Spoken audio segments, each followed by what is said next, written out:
Welcome to episode 113 of the Horror Podcast. We are streaming live from Dr. Henry Armitage Memorial High School AV Room.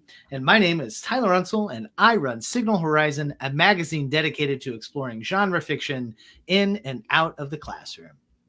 I'm Oren Gray, Monster Ambassador here at Signal Horizon, and I feel very professional now that we had that cool countdown. I know, right? That was fancy, yeah.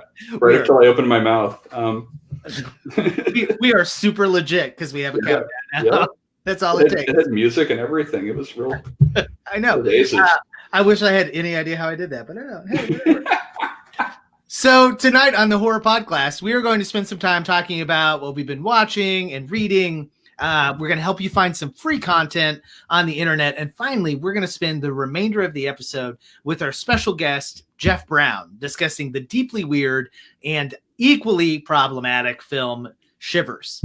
We have a new segment also to offer up this year. We've curated some important pieces of horror news of this 2-week period, and we're going to discuss those live pressing issues here on the episode to help keep you better informed of what's going on.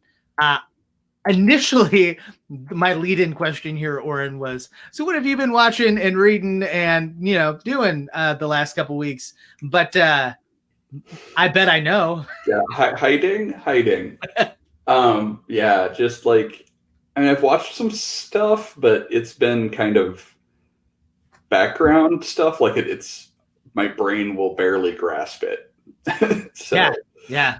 I did watch this Korean movie called Suddenly in the Dark from 1981, which was pretty good. It's more like a domestic thriller than a horror movie until the last 10 minutes, but it's kind of shot like a giallo, so that makes it feel more like a horror movie. So, okay. Yeah. All right. I'm cool with that. It was fun. You can get it from Mondo Macabro or Macabra or whatever, the Blu-ray label. Okay. They do a lot of foreign and exploitation of Mondo films and stuff. I love that. So you watch it on Blu-ray, DVD? Yep. Excellent. I might remind the audience here, if you want to participate in our conversation at any point in time, feel free to comment on whatever streaming service that you are using to watch our live stream here. And if it's a comment that works out and we see it in time, we'll flash it up here on the screen. And it's like you're right here with Oren and I having this conversation. Just like that. Exactly. Unless you don't want to be, and then I don't blame you. But yeah, buddy, the last 2 days have been really tough. We are recording this on January 7th, which is almost 24 hours after what I would call the coup. The coup that we've had. The world's shittiest coup attempt. Yeah. Like insurgents. I've heard it called lots of things. None of them exactly capturing what I think is the importance of the event or whatever. So my first thing I will tell everyone in the audience is it is okay to not do anything. I have been paralyzed by watching the news and watching everything that has been going on. But before all of that shit went down, I was able to catch some interesting stuff. First off, the new flick Shadow in the Cloud, which is the new Chloe Grace Moritz film. I think I mentioned it in the last episode, but I wanted to give it another shout out because I rewatched it again, and other than some kind of shoddy CGI, it's really fun and entertaining, and I think you can find it all now on VOD, and I think it's worth it to check out a movie that does not take itself too seriously and shows Chloe Grace Moritz, and I think a different light. Yeah, it's a very maternal story, I really want to see it. It looks, it really doesn't look. I haven't looked at anything. It sounds great from what you've said. It's got gremlins. Gremlins. Right? This is all I needed for something to sound great. Honestly, yeah. I did look at the poster where there's this one little tiny hand reaching around the plane engine or something. It's real good. Yeah, and there's a lot of that, and that's why I think it's kind of playful. And the second time through, I was like, okay, I see that. So now, if I could describe to you a movie that is the opposite of playful and fun, It would be a new Cronenberg flick, a different Cronenberg too. Brandon Cronenberg's Possessor, which I caught maybe 4 or 5 days ago, and I was fully prepared to hate this film. I was fully prepared to hate it because it sounded super serious.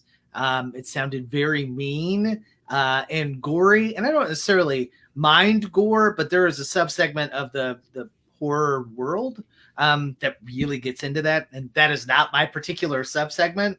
I don't mind it, but I don't search it out. But I checked it out, and I really enjoyed it. I enjoyed the performances. I kind of dug the story.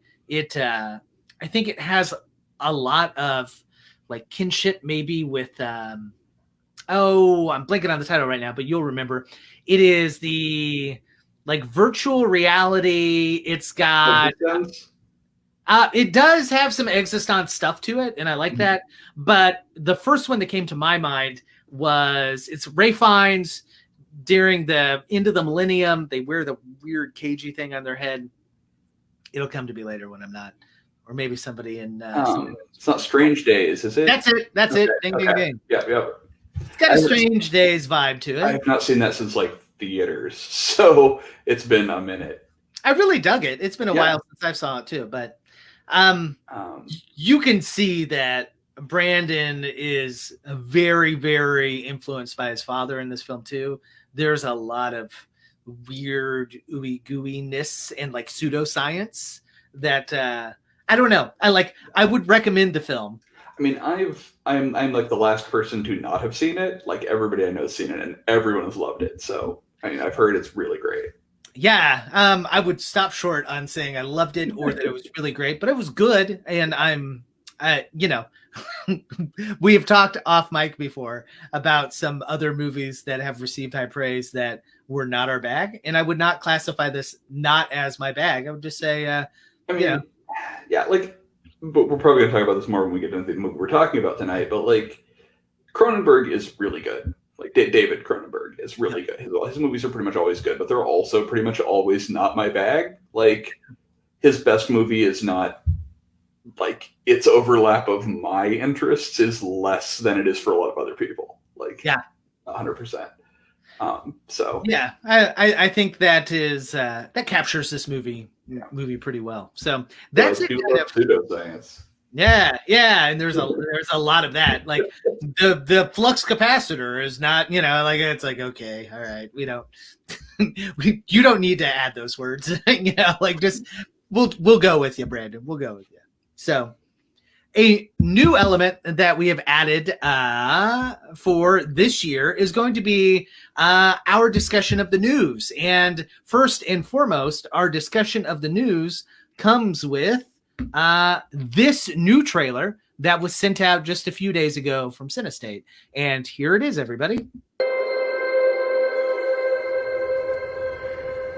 In between breath, take the shot. You've done really good out there, kid. The size of that deer, we're going to be eating venison all summer. On a day's work. I think we need to see somebody again. And by we, you mean me? No, I mean us. Hey, that look in your eye. Guys in my unit had that look. Maybe there's a brochure you can hand me so I can go?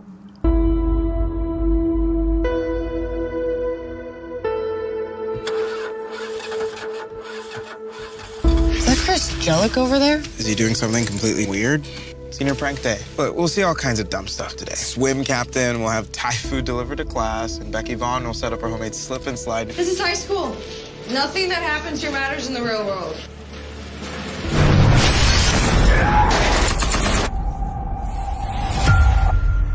Okay, we are in charge now, so please pull out whichever app you use to do live streaming video. Get them up and running and point it at me. Now!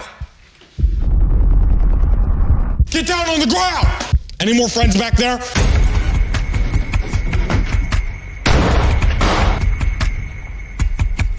I'm calling 911.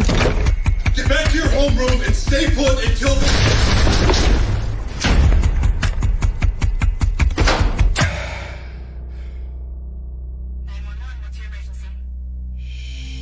You must be close.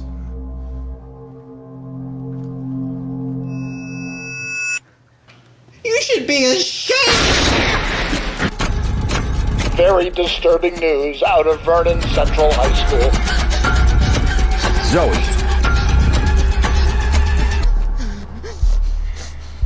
In between breath, take the shot.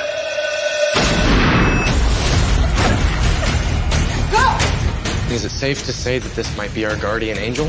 Do you want more people to die? That's the last thing I want. I'm gonna kill one person in this room every 5 minutes you don't show your face.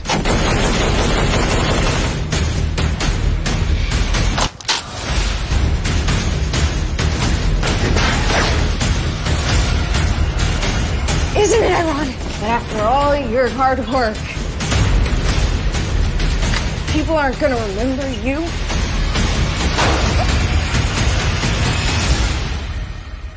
No? They're gonna remember me. Okay, can I tell you in about 1,000 different ways my issues with this movie? First off, it was billed as Die Hard meets school shooting. Which, I mean, it's accurate to the trailer anyway. Like, yeah, that's certainly the plot of the trailer. Yeah, right. But do we need that? No. You know, like, and is it appropriate? I will tell you also, the title is Run, Hide, Fight. And that is literally the title of the video that we get at the beginning of every year that discusses school shootings. And it's this kind of infomercial-y thing. But like, this is a very real thing that a lot of us teachers deal with on a regular basis. So it seems super trivializing to be like, here's this awesome action movie we shot about it. Right. And like, it's one of those things where, like, I mean, I don't want to be one of these people who's like, you know, movies have responsibility to blah, blah, blah, whatever. But this isn't like a situation like Die Hard that no one's ever going to get into, right? Like, this is a situation people do get into. So showing them people being awesome, doing impossible things, doing that's not great. Like, yeah, like, and I love that we have managed to turn, like, at the beginning of the film, and again, I haven't seen it, so I don't know, but at the beginning of the film, sure looks like she may have some issues of her own that we need to work through, and she's able to work through them by killing a bunch of other people. Like, there is so much about this that's how you work through issues, right? Yeah, right. Yeah, that totally works. That's what my therapist told me all the time. Yeah, you know, just go kill those people. I mean, that's certainly why I kill people. Wait, shit. Yeah, it is. It's also produced and distributed by Cinestate, which in this way they are also connected with the Daily Caller, and I don't know if you're super up on it, but the Daily Caller is a very right-wing periodical. So there's just a convergence of a lot of things and people and stuff that I don't like. So your news update this week is go see it if you want to, but I'm not. And this save your money for when they make a movie of Clown in a Cornfield. Yeah, there you go. Which tackles a lot of the same issues, but way better, I guarantee you. Yep. And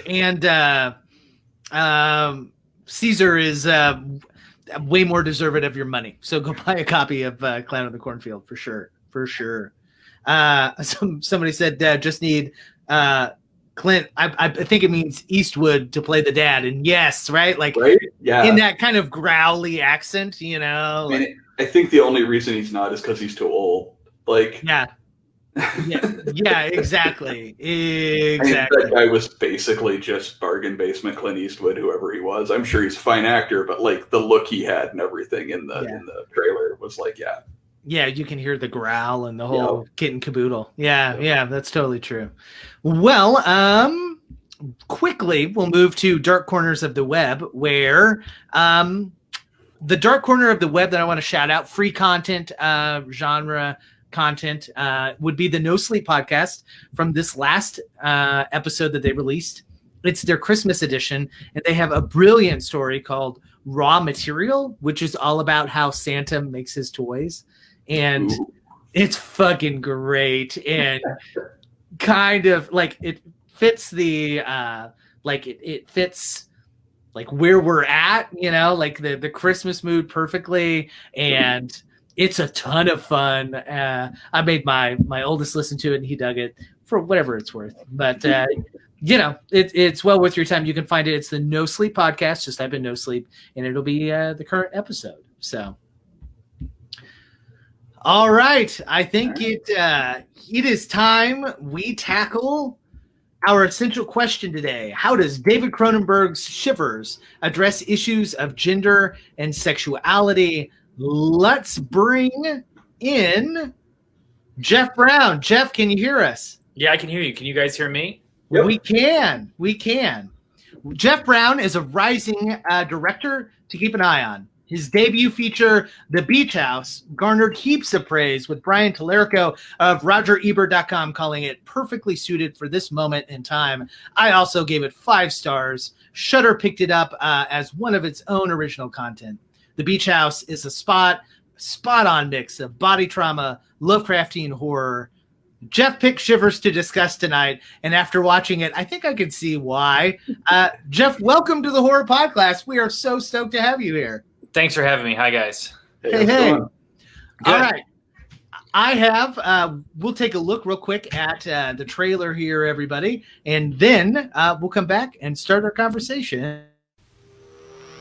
If you think you're not afraid of the dark, if you think you have a strong stomach, if you feel nothing can shock you, if you say you don't scare easily, if you believe you've seen everything, then prepare yourself for a motion picture that takes you beyond fear, beyond your wildest nightmares, and brings you face to face with terror, beyond the power of priest or science to exorcise. What are they? Raging demons from another world? Bloodthirsty creatures that must be killed? Or incarnations of absolute evil?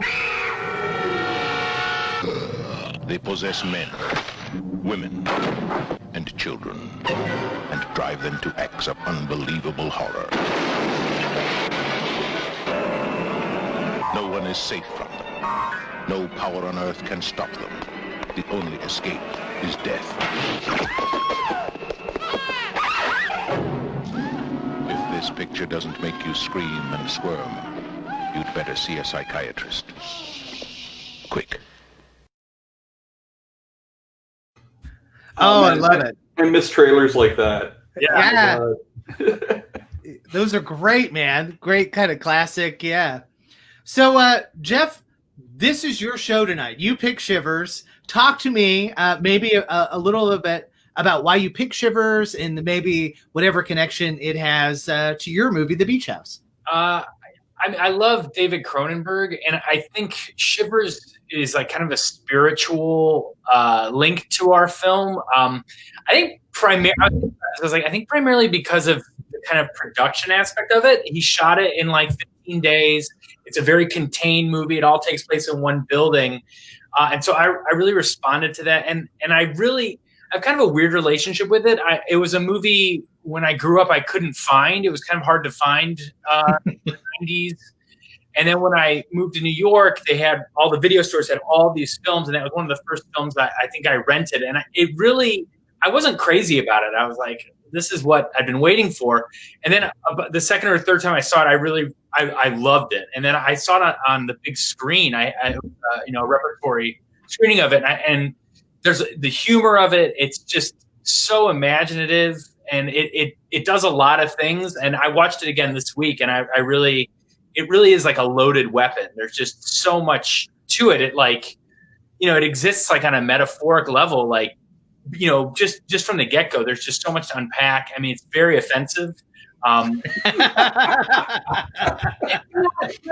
of those 70s are really rough. And I think it manages to be completely offensive and gross. At the same time, it's not. I wasn't like, some of them are really, they're really tough to watch anymore these days. And I thought that Cronenberg kind of diffuses it in a weird way by having it's so science-oriented. But also the approach to science was something else that we tried to do in The Beach House. Beach House has a lot of science in it. I think, you know, I don't know, but sure. you know, so it's all these things are kind of playing around, and I just really I love Cronenberg as a filmmaker and as a I love all of his films, and it's just a big influence on me in general.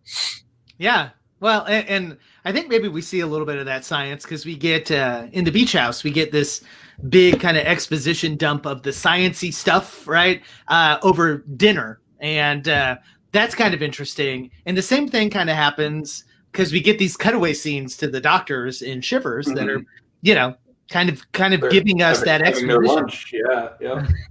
Yeah.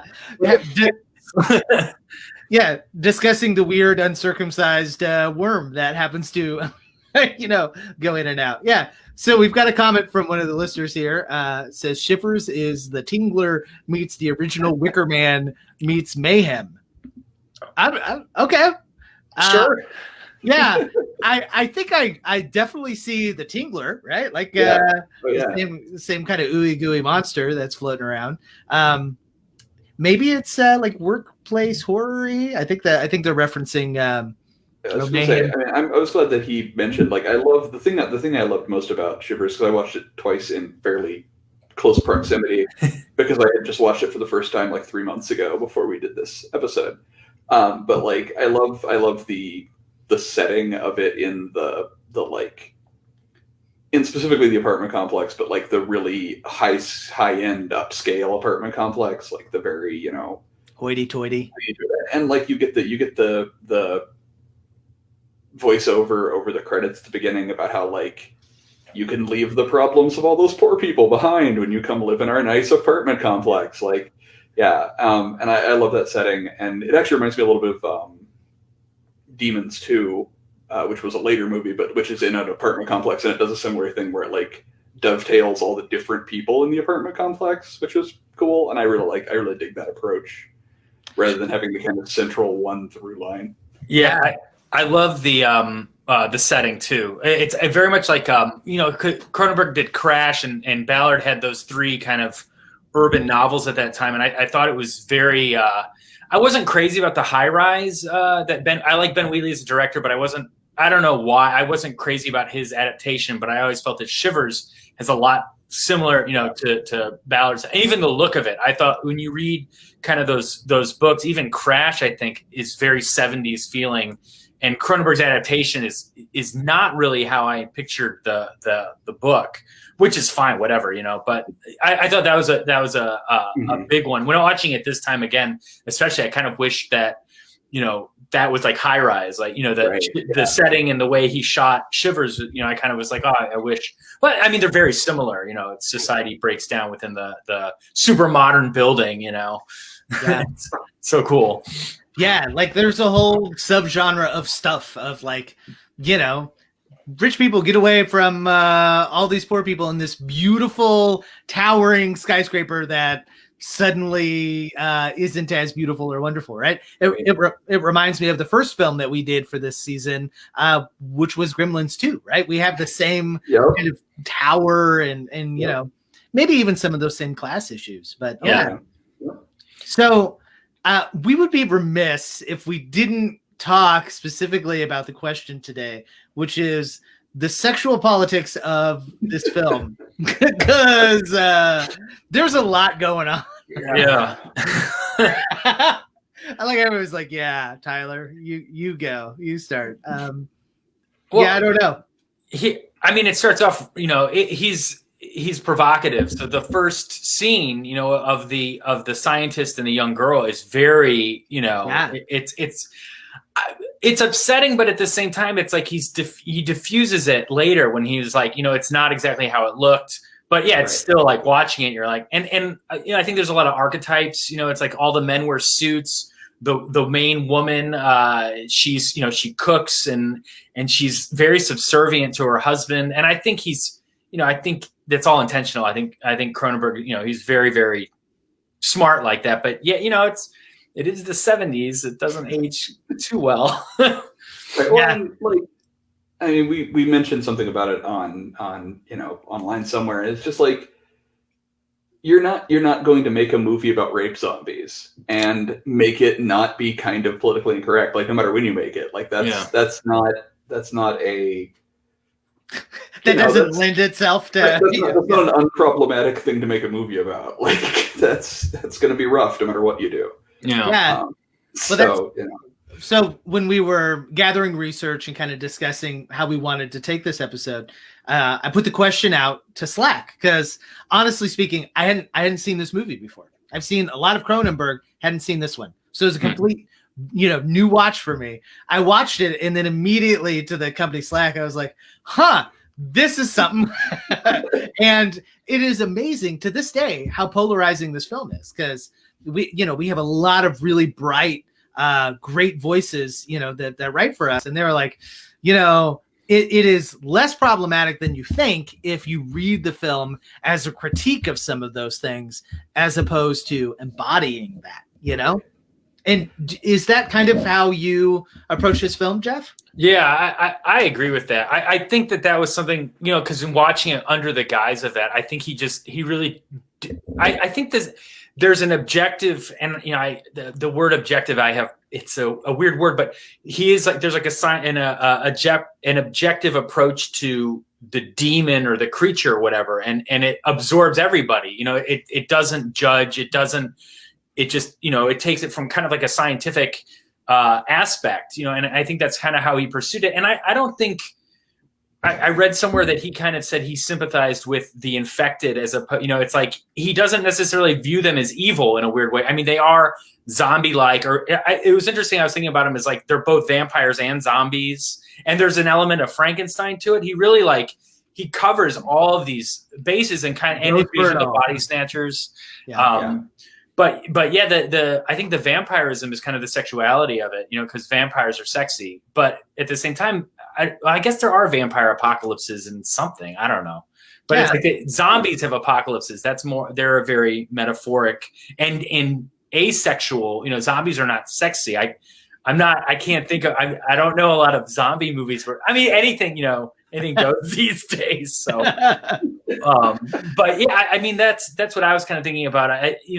But the relationship between the central wife and her husband, who is cheating on her with a 19-year-old in the building. That's kind of the funny thing, is that everyone gets it by sleeping with the same girl. That's how it spreads. Mm-hmm. But I think also as an AIDS metaphor, before AIDS, I think that was a very strong, that he kind of hit on some sort of deadly venereal diseases, which is kind of something else that's not, I can't think of anything else that does that, which is, it just shows how smart Cronenberg is. Yeah.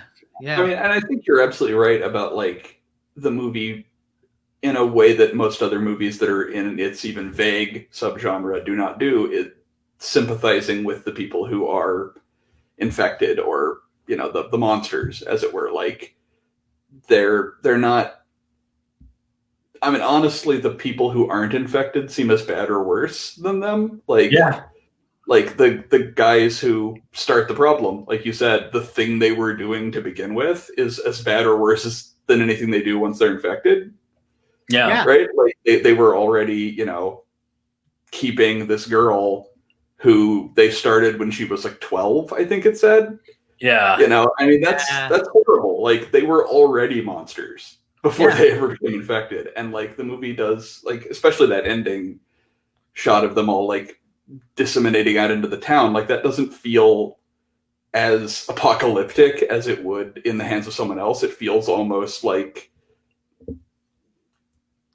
this isn't as bad as it necessarily seems. These people are just people too. Yeah. In a way, The entire film, I think, feels very intimate, which is part of, I think, maybe that the discomfort that I felt, right? It feels very, very intimate. And even when they go disseminate out into the public, there is still something very intimate about that, because they don't look dead necessarily. And they're just this thing.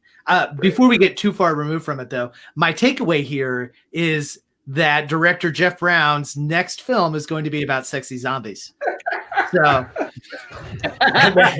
we can only hope. I mean, it'd probably sell really well, right? Right. It seems like it would sell. I think that would sell. Kids love zombies. Right. Why not? Yeah, I do think So there are a lot of complexities. First off, I love the idea that it is almost predicting the AIDS crisis, right? Almost a decade before it happens. But I love all of that. The really big part that I had some discomfort with, some issues with, was how it portrays homosexuality, but also in terms of, some other stuff that we see on stage. And I'm not sure if Cronenberg is intending to do all of that, or if that is just a representation of the times, or what. I'm totally open for discussion here. So, like, when I was rewatching it, like, aside from Barbara Steele, right, as like the predatory lesbian, aside from that, like, which kind of was her gimmick at that point, right? She'd already been in the Carmilla movies by this point, so she was kind of known for. Were they after this? No, she wasn't in those. Not the Hammer ones. The Hammer ones. Wasn't she in one of them? I thought she was. But she's an iconic. Yeah.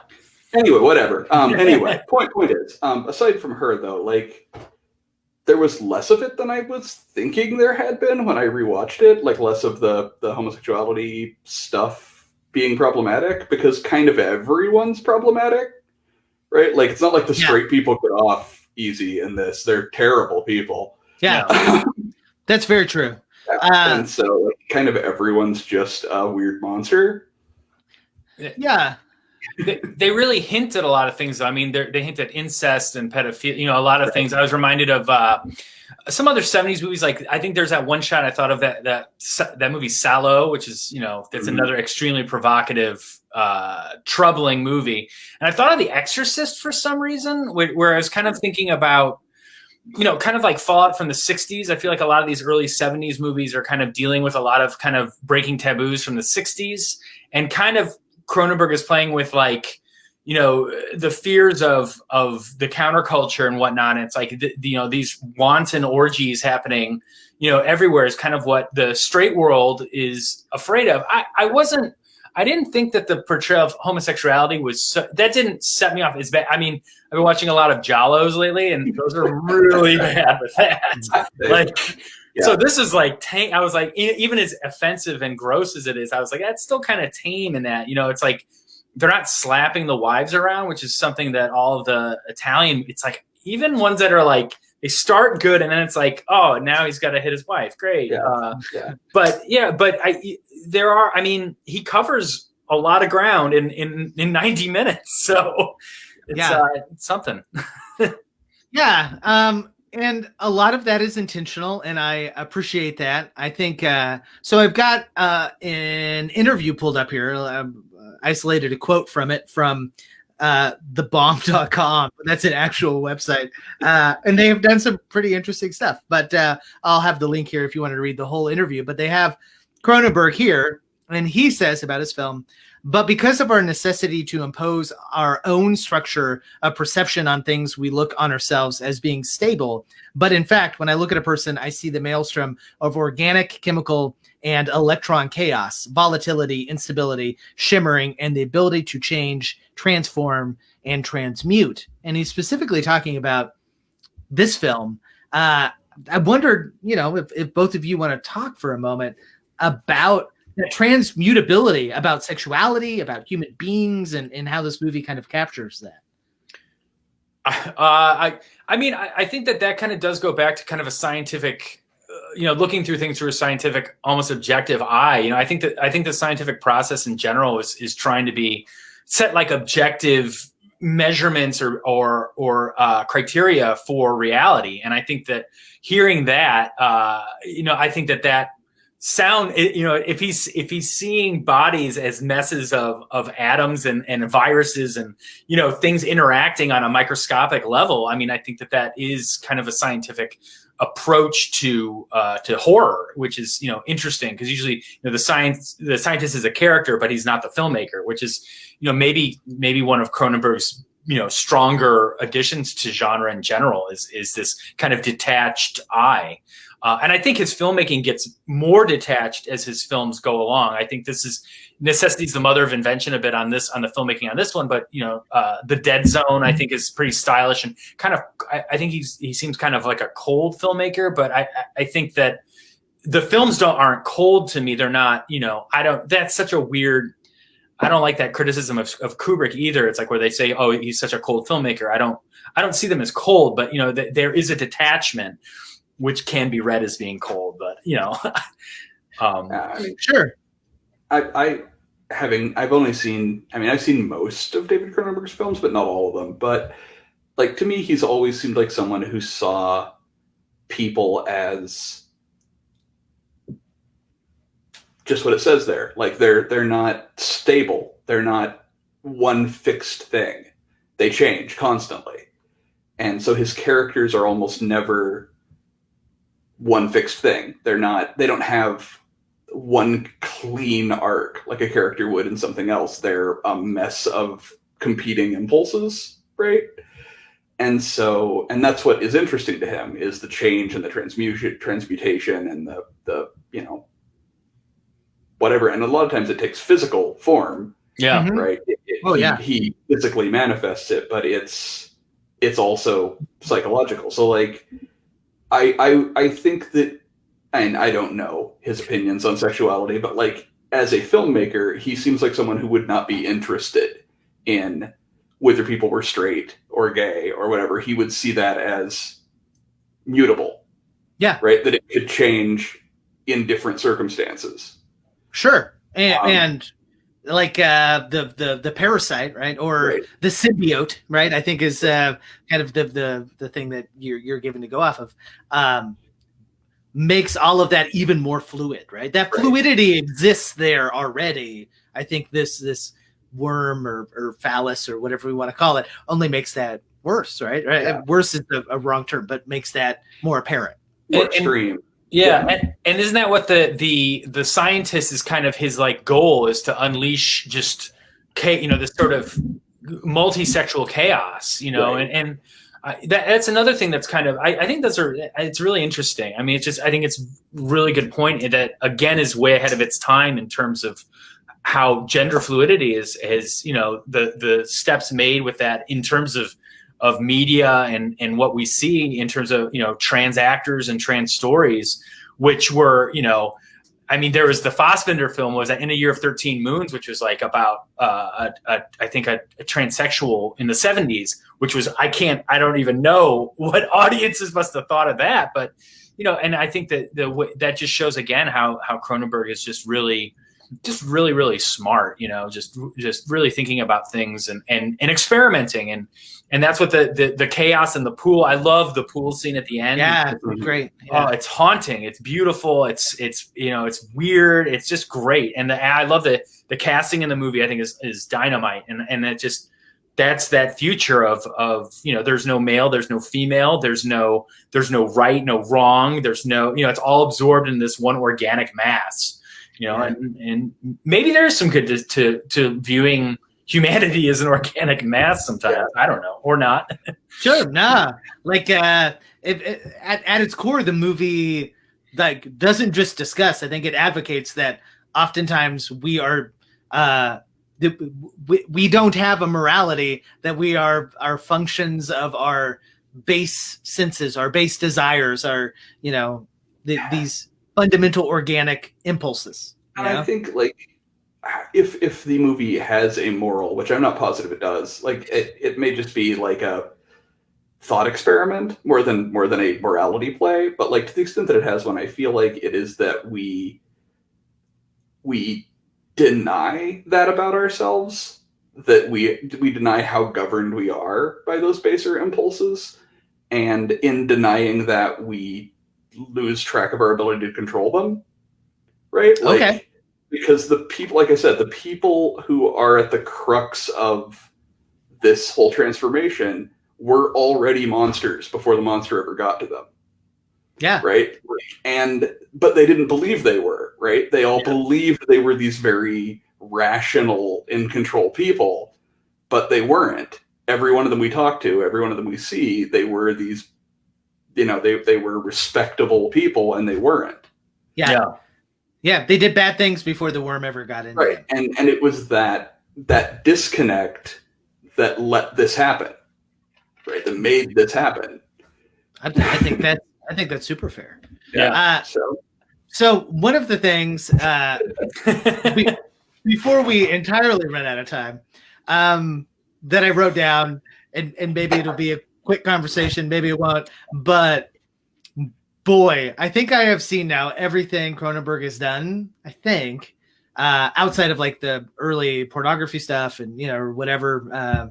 The Slack, my Signal Horizon Slack was like, you don't know anything about David Cronenberg, and they were all 100% right? So there's probably a lot that I haven't seen, but he sure likes orifices, right? He sure likes openings of human bodies, and I thought that from a stylistic perspective bared a mention in the conversation, because I haven't seen anything like it. And what we were talking about before you were on, Jeff, was Brandon Cronenberg's Possessor, which also does the same thing with holes in the body. And I think that is fascinating and interesting. And I don't know what he's trying to say, but he's trying to say something.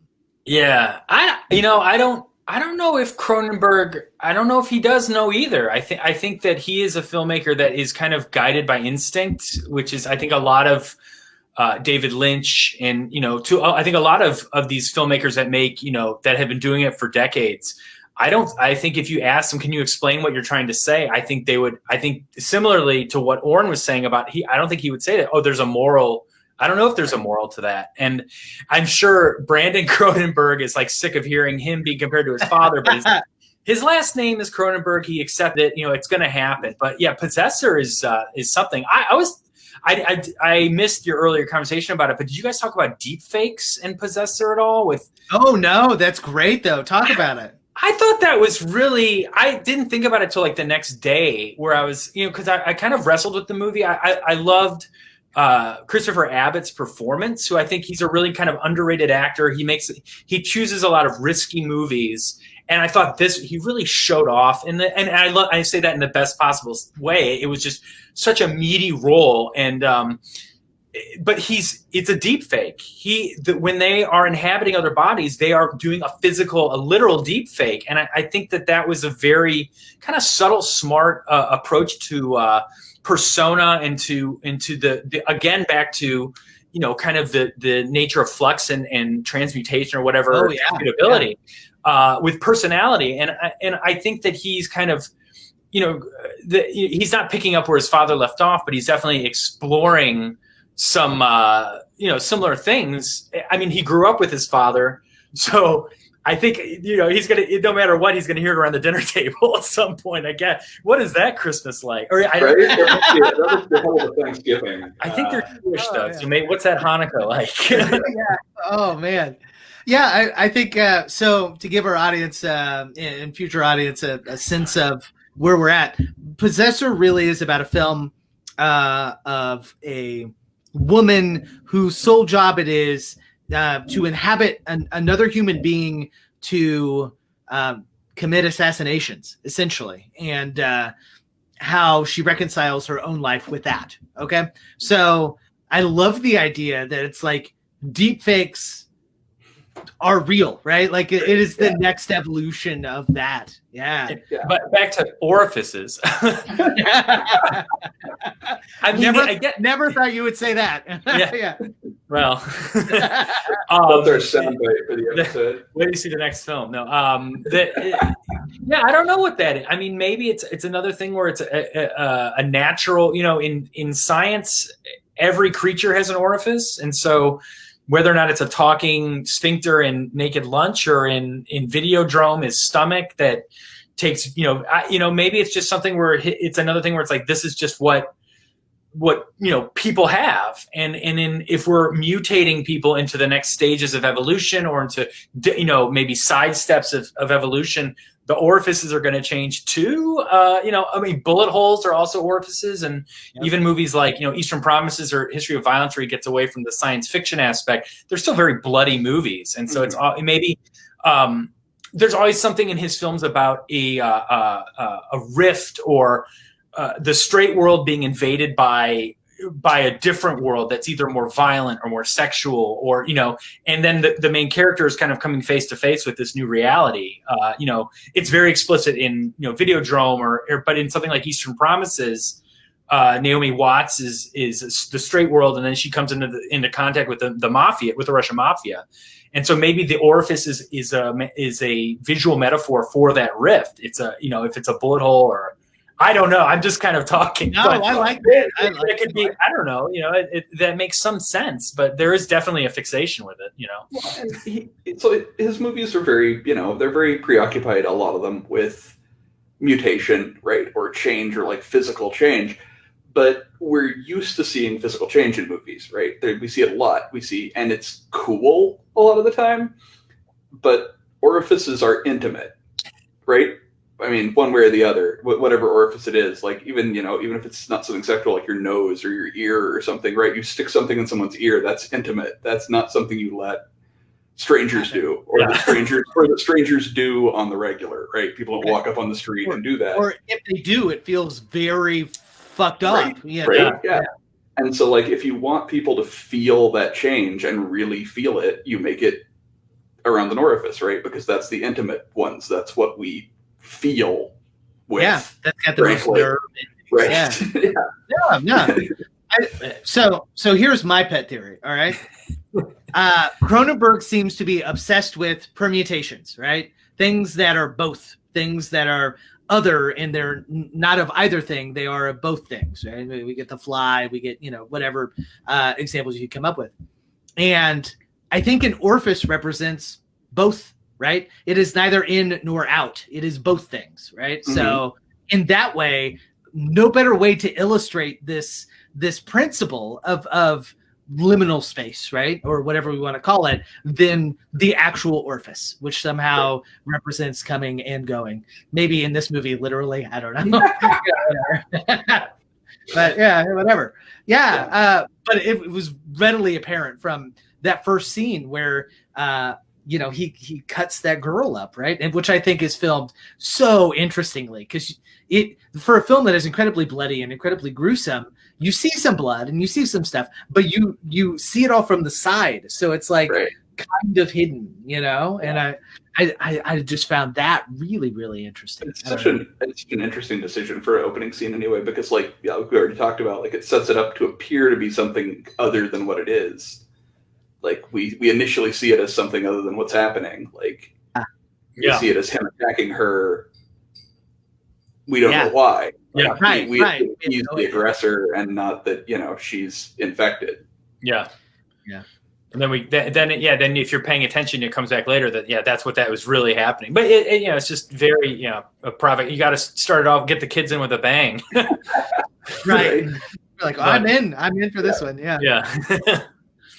Well, if you want a really great discussion of kind of the metaphysical aspects, especially of what Jeff was talking about the intersection of vampires and zombies, there's a great paper called Sexual Devouring, the Desiring Production of the Subversive Undead in David Cronenberg's Shivers by Radek Kralovov. Totally screwed that guy's name up, but I'll have a link in the show notes. It's from the Journal of Anglophone Studies, and I found it, super interesting. So that's your further reading on that. Now, Jeff, we have a tradition here on the Horror Podcast. You can absolutely say no, but we love our guests. We scour Letterboxd for the lowest possible review of the movie that we've seen. So this is a 0.5-star review. I'm going to drop it in our private chat here.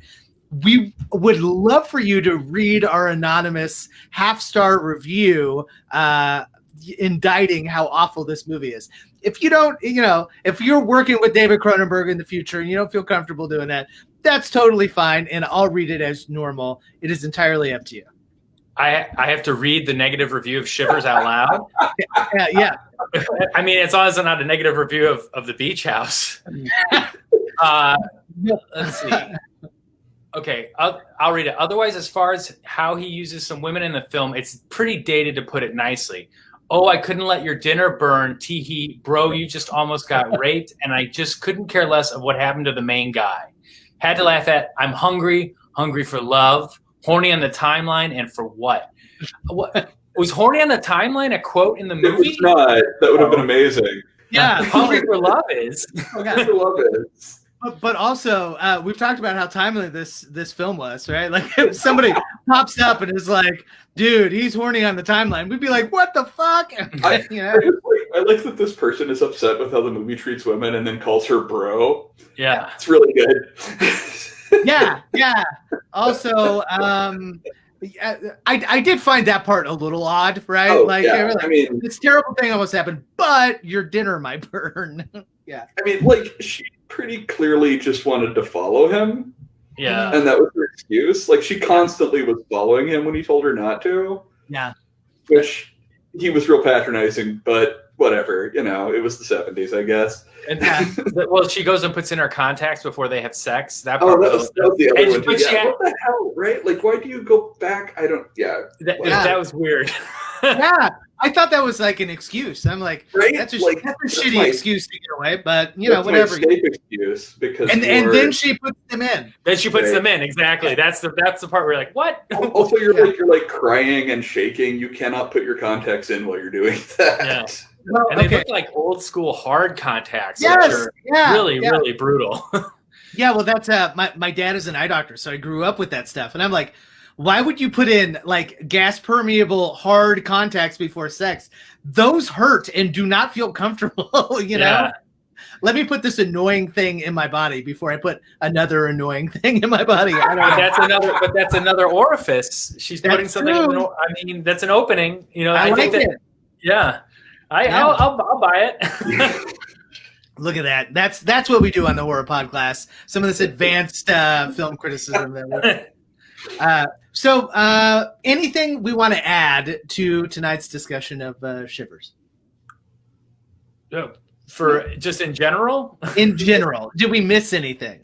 No, I think I think it's a good indication for people if they're curious about that movie, especially if you like Cronenberg and you like those types of films. I think it's a great one. I think it's one of the best like low budget horror films ever made. It just totally it pulls it all off. It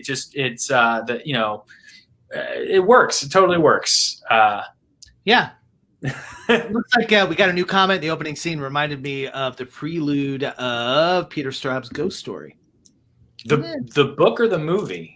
Oh, I don't know. I haven't seen the movie in a long time. I wasn't crazy about the movie. It's been forever. I don't know if I'm that familiar with it to really say one way or another. They'll but take their word for it. Yeah, works for me. Yeah. All right, Jeff. Now's the time. Do you have any future projects that you would like to plug? Anything that you would like to discuss? I've already preached all of that I can about The Beach House. It is fantastic and one of my favorite movies that I've seen lately. So thank you. Yeah, I think Beach House would make a good double feature with Shivers. I think it would bring out some themes. I think that's a good way to go. I think another totally off topic thing, but a good double feature is Basic Instinct and Videodrome. If you want more Cronenberg, the two films are similar. It's a weird one that I think I might be alone in that feeling, but they're very similar films. Yeah. I'm working. I have a bunch of projects going. Hopefully we'll, once COVID calms down, films are very slow right now because of that, but we have something in the works. So hopefully you'll see another movie from me in the next 2022, maybe. That sounds good. We're trying. We're trying hard. But it feels like something's coming together. So I'm really excited about it. Awesome. It will be genre of some sort, but that's all I'll say. Love it. Can they, if they want more of your stuff on the regular, do you have like a Twitter account? Do you do Instagram? None of that. You stay away. I did away with the social media about a year ago. It was. Choice. Good call. Yeah, it was a little tough. It was like quitting cigarettes, but I kind of did it around the time the pandemic hit when I was which I think was kind of weird because I think typically you would think, oh, now it's time to really get into social media because you connect to people that you can't see. But it was like the time for me to kind of get away from it. But Yeah, no, I'm I'm not out there at all. That's all right. Somebody it looks like you got some fans here. So wow. Yeah, man, that's awesome. And thank you. They're just like us. Oren, where can they find more of your stuff? I unfortunately am still on social media, so you can find me at Oren Gray on Twitter, Facebook, Instagram, Letterboxd, etc. So I love it. Very good. Very good. Oh, well, and I'm familiar with the author that you guys are having on next week. I read Gateways to Abomination. It's a very disturbing, but very interesting horror novel. I would recommend it to everybody to pick up that book. It was really, and I think John Langan was a guest, or he did something. Mm-hmm. Also, a big fan of his writing. Would recommend those very highly to people. Yeah, that's great. Awesome. Well, wonderful. Yeah. I'm sure they will be stoked to hear that they have a fan. Maybe you'll get to make one of those films or something at some point. Yeah. Oh my God. A Matt Bartlett film would be so weird. Oh, dude. Yeah, that'd be something. That'd be something. Yeah, I'd be the first guy in line. You know, like hopefully not the last, but I'd definitely be the first. So. Yeah, I wish there were more people that I can't wait to see that Matthew Bartlett adaptation. But I think you got 3 here, and that's 3. We can all go see it together. Yeah, I love that. I'm going to hold you to that. So we'll come and do another episode. Well, you can follow more of my stuff at Ty Unsel on Twitter. I also run the day-to-day at Signal Horizon. Or if you wanted to take a random debate class at Park Hill High School, I would see you in my classroom. But I wanted to say one last time, Jeff Brown, thank you so much for coming on the show. We interviewed a few weeks back and it was great. And I knew that you could kind of add that academic angle that we strive for. We don't always get there, but we try real hard. So thanks so much for coming on, man. Oh, thanks for having me. It was great. Very good. Very good. Well, next week, we have already spoiled the news, but next week we have the wonderful, very talented Matthew Bartlett on to talk about Session 9, which is a movie. Yeah. Great movie. Yeah, I haven't seen it maybe in 2 decades, so I'm dying to kind of jump back in and to see if I like it as much as I did last time. So, all right, very good.